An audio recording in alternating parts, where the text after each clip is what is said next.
한국 SF 영화라는 화두, 정확히 말하면 어떻게 하면 한국에서 SF 영화를 만들어서 흥행시킬 수 있을까라는 화두, 뒤집어 말하면 왜 한국 SF 영화는 성공적이기 힘들까라는 화두. 마치 상식처럼 받아들여지곤 하는 이 화두 앞에 서면 저는 두 편의 글이 떠오릅니다. 바로 SF 소설가이자 영화 칼럼니스트인 듀나가 쓴 글입니다. 먼저 2011년 엔터미디어에 올린 글. 여기서 듀나는 SF 영화, 액션과 대자본에 대한 집착을 버려라 라는 제목 아래 한국 SF 영화계에서 비어있는 영역에 대해 이야기합니다. 한국 SF 영화 장르의 가장 큰 문제점 중 하나가 바로 그 영역이 존재하지 않는다는 것이다. 한쪽엔 제7광구, 괴물과 같은 블록버스터 영화들이 있고 다른 한쪽엔 에일리언 비키니와 불청객과 같은 영화들이 있다. 이들 중에는 좋은 작품도 있고 나쁜 작품도 있으며 그 질이 꼭 제작비에 비례하거나 반비례하지도 않는다. 하지만 여전히 중간이 없다. 제작비에 시달리지 않고 액션이나 특수 효과에 질식되지 않으면서 이야기와 주제를 펼칠 수 있는 영역이 거의 존재하지 않는 것이다. 이 글에서 듀나는 SF 영화에 반드시 대자본, 액션, 남성성, 특수 효과가 지나치게 들어갈 필요가 없다고 지적합니다. 그러면서 이것들이 들어가지 않고도 훌륭했던 SF 영화의 예시로 몇 가지를 들고 있습니다. 할리우드 기준으로 보면 소품이나 다름없었던 영화인 타임코드, 더 문, 그리고 대자본이 들어가긴 했지만 블록버스터용 액션 대신 드라마가 중심이 됐던 혹성탈출, 진화의 시작. 듀나는 SF의 1차 존재 목적이 특수 효과로 관객들의 눈을 멀게 하는 것이 아니라 관객들로 하여금 생각하게 만드는 것이라고 지적합니다. 그로부터 9년 후인 2020년, 이번에는 시네 21에 청탁받아 쓴 글입니다. 지금까지 SF 장르에 속한 한국 영화가 성공한 적이 거의 없었다는 전제 자체에 문제를 제기하고 있습니다. 이미 성공한 SF 영상물들이 있었다는 것이죠. 괴물과 설국열차, 연상호의 부산행, 이후 유행한 좀비물, 마녀, 백두산, 판도라, 영가시, 감기, 늑대소년, 짐승의 끝, 궁, 별에서 온 그대, 또 못, 바이클론즈까지. 그러면서 이러한 영화들이 무시당한 이유로 SF에 대한 어떤 특정한 편견을 꼽고 있어요. 즉, 미래 배경에 우주선과 로봇과 외계인이 나오고 이들을 대규모의 특수 효과를 통해서 구현한 영화가 아닌 작품들은 은근슬쩍 다른 장르로 분류된다는 것입니다. 궁과 별에서 온 그대는 로맨스로, 백두산, 판도라, 감기, 영가시 등은 재난물로, 좀비물은 호러로, 그리고 봉준호 영화는 봉준호 영화로. 듀나가 말하다시피 많은 분들은 SF에 대한 어떤 특정한 소재주의적인 편견을 가지고 있지만 사실 SF라는 장르는 상당히 범위가 넓어서 앞서 말씀드린 이 작품들도 다 SF에 속하는 것이거든요. 듀나는 이제 그런 이야기를 하고 있다고 생각을 하고요. 어찌됐건 듀나는 한국이 마블의 어벤져스 시리즈와 크리스토퍼 놀란 감독의 영화들이 대성공한 나라라는 점을 지적을 하면서 한국 관객이 SF라는 장르 자체를 싫어하는 것은 아니라고 말합니다. 때문에 현재 한국 문학계에서 시작해서 한국 영화계에도 서서히 불어닥치고 있는 SF 장르에 대한 관심은 완전히 새로운 것이라기보다는 서서히 기반이 다져져서 생겨난 것이라는 점을 말하고 있는 것 같습니다. 듀나가 두 글에서 공통적으로 전달하고자 하는 메시지는 명확합니다. 우리가 흔히 SF 하면 떠올리게 되는 스테레오타입에 갇히지 말자. 꼭 큰 예산을 들일 필요 없다. 그러지 않고도 충분히 적당한 예산 내에서 SF 장르로서 본연의 역할을 충실히 수행할 수 있을 것이다. 즉, 관객의 생각에 빠지도록 할 수 있을 것이다 라는 것입니다. 저는 이런 점에서 실제로 큰 예산을 들이지 않고, 즉 화려한 특수 효과와 블록버스터용 액션이 들어가지 않고도 충분히 좋은 작품을 만들 수 있는 방법론을 몇 편의 예시와 함께 제시해 보려고 합니다. 이것이 관객과 예비 창작자를 포함해 SF 장르로 다양한 시도를 하려는, 그리고 그 시도를 기꺼운 마음으로 지켜보려는 여러 사람들에게 도움이 되었으면 합니다. 케이스 1. 한정된 공간, 그리고 한정된 인물. 첫 번째 방법은 공간과 인물을 제한시키는 것입니다. 이른바 연극적인 각본으로 승부를 보는 방법인데요. SF는 아니지만 최근 나온 좋은 예시로 2016년 작품인 퍼펙트 스트레인저를 들 수 있겠습니다. 한국에서 완벽한 타인이란 제목으로 리메이크되어 화제를 낳기도 했던 이 이탈리아 영화는 집들이를 하기 위해 모인 7명의 친구가 휴대폰 알람이 울릴 때마다 모두에게 내용을 공유하는 게임을 시작한다는 심플하지만 강렬한 세팅으로 영화를 시작하고 있습니다.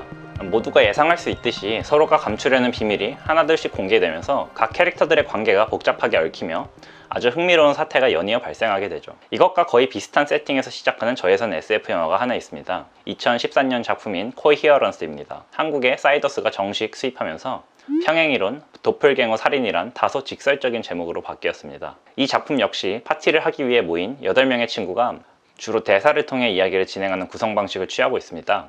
대신 해성 충돌로 인한 불가사의한 현상으로 인해 평행 세계의 또 다른 나와 마주치게 되는 그런 이야기로 바뀌어 있죠. 약간 스릴러에 가까운 긴장감 넘치는 분위기를 조성하면서 거창한 SF 설정을 가지고 있지만 그 캐릭터가 놓인 상황에 집중하는 효과적인 그런 소품에 가까운 이야기이죠. 사실 SF뿐만 아니라 이렇게 한정된 공간과 인물로 설정을 시작하는 건 일반적인 영화에서도 꽤 괜찮은 방법입니다. 주로 연극을 원작으로 삼은 영화들이 이런 방식을 많이 취하고 있어요. 로프, 대학살의 신 등이 대표적인 예시로 들 수 있겠고요. 더 극단적인 경우를 예시로 들자면 단 두 사람만 등장하는 소우 같은 영화, 아니면 아예 땅속에 묻힌 관 안에 갇힌 남자 한 사람만 나오는 영화 베리드 같은 케이스도 있고요. 그리고 톰 하디 주연 영화인 로크도 있죠.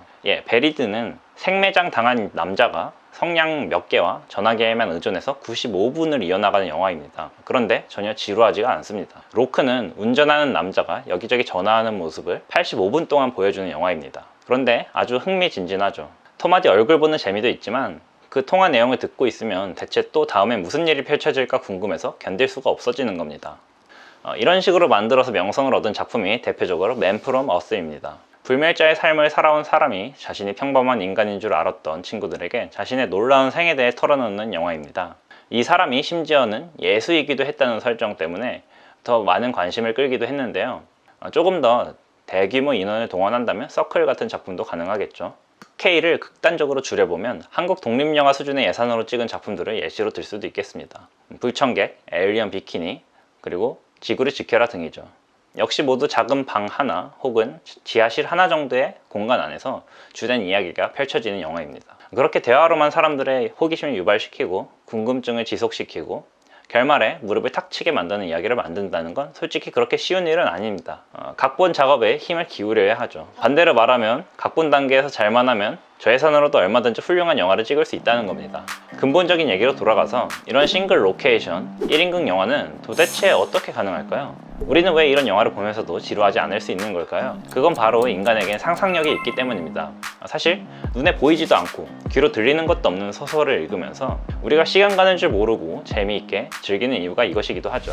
그래서 두 번째로 말씀드릴 방법은 바로 상상하게 만들기입니다. 이를 영화로 구현하자면 액션이 아닌 리액션을 보여줘라 정도로 표현할 수 있겠네요. 대상을 그대로 담는 대신 그에 반응하는 샷을 담는 겁니다. 리들리 스콧 역시 에일리언을 찍을 때 이런 테크닉을 텍사스 전기톱 살인사건을 보면서 배웠다고 밝힌 바 있죠. 대규모 예산을 투입한 블록버스터에서도 자주 활용되는 방식입니다. 이를테면 고질라의 이 장면 등은 실제로 괴수를 보여주지 않으면서도 오히려 괴수가 진짜 나올 때보다 더 공포를 느끼도록 연출했습니다. 허의 마지막 장면은 심지어 특이점을 넘어서는 인공지능이라는 역사의 격변기를 목소리로만 표현하고 있죠. 똑같이 특이점을 넘어선 인공지능의 모습을 터미네이터나 엑스맨, 데이즈 오브 퓨처 패스트에서 어떻게 묘사하고 있는지 보면 그 차이가 잘 느껴지죠. 몬스터즈 같은 작품은 실제로 이런 발상으로 만들어진 저예산 괴수물입니다. 괴수물이라지만 막상 이 작품에서 괴수는 잘 보이지 않죠. 아니면 아예 샤말란의 해프닝이나 버드박, 콰이어트 플레이스처럼 대놓고 보이지 않는 무언가를 위협의 대상으로 설정하는 방법도 있습니다. 물론 뒤에 세 작품은 완전히 저예산 영화는 아닙니다. 하지만 그 발상이나 방법론 자체는 따올만 하죠. D1나 제7 광고가 보여주듯이 괴수를 대놓고 보여주는 것만이 능사는 아닙니다. 문제는 결국 각본과 연출에 달려있죠. 세 번째 방법, 있는 것을 잘 활용하기. 구체적으로는 로케이션을 활용하는 방법입니다. 샤이닝은 하나의 호텔을 세계처럼 거대해 보이게 찍었습니다. 설정상으로나 크기로나 그보다 훨씬 더 큰 무대를 배경으로 하면서도 그보다 훨씬 더 작고 초라해 보이는 영화들이 많은데 말이죠. 물론 SF를 찍을 때 웬만하면 세트장이 크면 좋은 건 사실입니다. 이를테면 블레이드 러너는 구 뉴욕 시가지 세트장을 개조한 일명 리들리빌이라는 꽤 큰 세트장을 만들어 촬영했죠.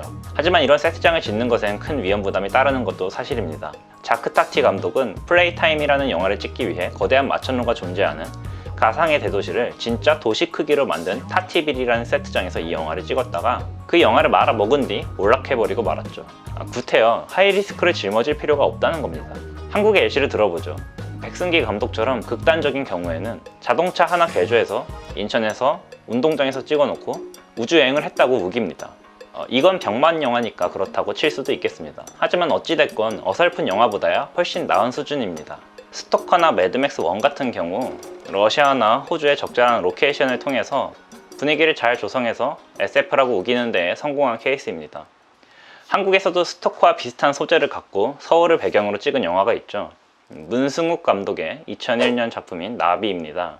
산성비가 우중충하게 내리는 서울을 배경으로 기억을 지워준다는 바이러스를 찾아 떠도는 세 사람을 다룬 몽환적 분위기의 영화였습니다. 영화 자체에 대한 평가를 떠나서 2000년대 초반 서울이란 도시를 금밀의 SF 배경으로 삼아 찍었다는 것 자체가 흥미로운 영화였죠. 이 서울이라는 도시가 외국에서는 사이버펑크적인 분위기를 연상시키는 점이 많아서 일종의 밈이나 짤방화 되기도 하는데요. 말하자면 그런 시도를 최초로 구현하려 한 영화였다고 할 수 있겠습니다. 포스트 아포칼립스, 사이버펑크적 분위기를 적절한 로케이션을 통해 조성하기만 하면 된다. 프로덕션 과정은 적을수록 좋다. 로우 리스크 하이 리턴을 노려라 정도가 요약이 되겠습니다. 네, 이상 크리틱스컷 이병현이었습니다. 감사합니다. 다음 편도 준비하고 있는데요. 다음 편에서는 특수효과가 필요 없는 서브 장르나 소재 등이 무엇인지, 예산을 많이 들인 케이스와 많이 들이지 않은 케이스를 각각 비교를 하는 영상을 준비를 하고 있으니까요. 다음 편도 많이 봐주세요. 감사합니다.